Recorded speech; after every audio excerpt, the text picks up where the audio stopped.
Forget about Apple, Amazon, and Microsoft. Those companies are tiny next to the real titan. Did you know that the richest company in history was worth $7.9 trillion?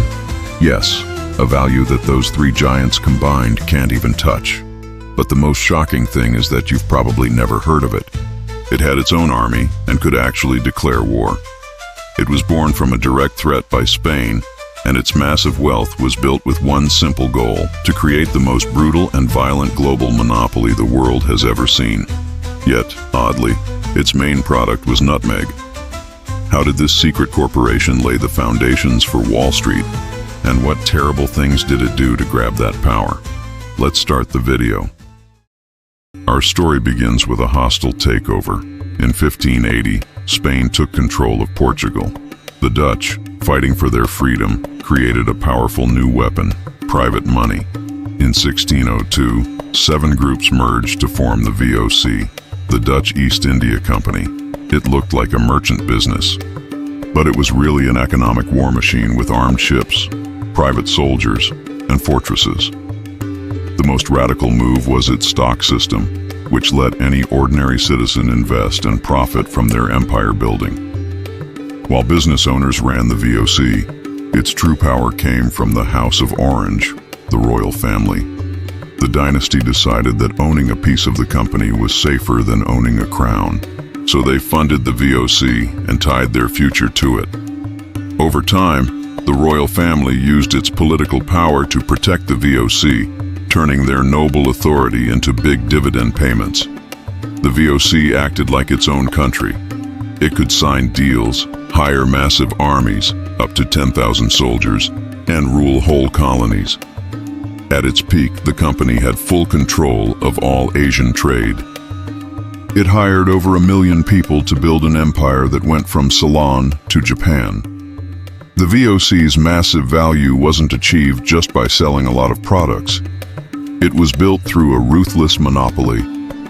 Its main source of income was total control of spices, especially nutmeg and cloves. The VOC destroyed its competition, English and Portuguese traders and local growers, without mercy. The worst example was the massacre of the Banda Islands, done just to control nutmeg production. The VOC would even destroy crops on other islands just to keep prices unnaturally high in Europe, showing unbelievable power over the market. To handle this massive scale, the VOC introduced huge innovations. In 1602, it held the world's first IPO, initial public offering, or stock launch. They created shares that could be bought and sold forever, which led to the Amsterdam Stock Exchange. Plus, they invented limited liability, meaning investors' personal wealth was safe if a ship sank, a basic rule of business we still use today. The VOC's influence spread to England and laid the groundwork for New York, which was called New Amsterdam back in 1624, keeping the Dutch financial structure. Collapse, survival, and atrocities. In the late 18th century, the VOC fell apart, not only from corruption and competition, but also from a debt problem they couldn't fix. The company was pressured to pay huge dividends to shareholders, often before the money from the voyages even arrived.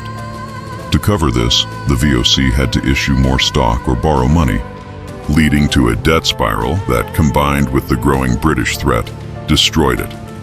The Dutch government eventually took over and closed the company in 1796. However, its core ideas survived and became the foundation of modern finance and large international companies. Lessons for your wallet. Lesson 1. Opportunity in adversity, turning threats into trillions. The VOC started because they had to survive. When Spain took over global shipping routes, the Dutch didn't give up. They turned a military weakness into a financial superpower. They used private money, the VOC, to fight like a country, easily beating the monarchies. Airbnb is a perfect modern example. It didn't invent hotels. It invented a way for people to survive an economic crisis by sharing what they owned, assets. Times of crisis always bring big opportunities if you know how to look for them. Lesson 2. External leverage, using others' money. The VOC invented borrowing power, external leverage, by selling shares instead of relying only on the king's money. By letting anyone invest, they raised a massive amount of capital. This turned their empire plan into a popular shared project, splitting the risk and making them much richer than their rivals. Example, an entrepreneur needs $1 million and instead of getting a big bank loan, total risk, they sell ownership, shares, to many investors. This is smart leverage. You can also use crowdfunding platforms where you share your plan and small investors help you reach your goal. Lesson 3. Avoid unethical practices, the true cost of monopoly. The VOC pioneered modern finance, but its success came from terror and forced monopoly. Their $7.9 trillion value was built on violence, slavery, and massacres. Example, if you run a clothing brand but use smuggled goods, you risk legal trouble, having your entire product line taken away, and dealing with dangerous people. The House of Orange realized that in business, private money is always stronger than the power of governments. If you want to know more about families who got filthy rich by defying world powers, I invite you to watch my next video, The Family That Finessed Napoleon.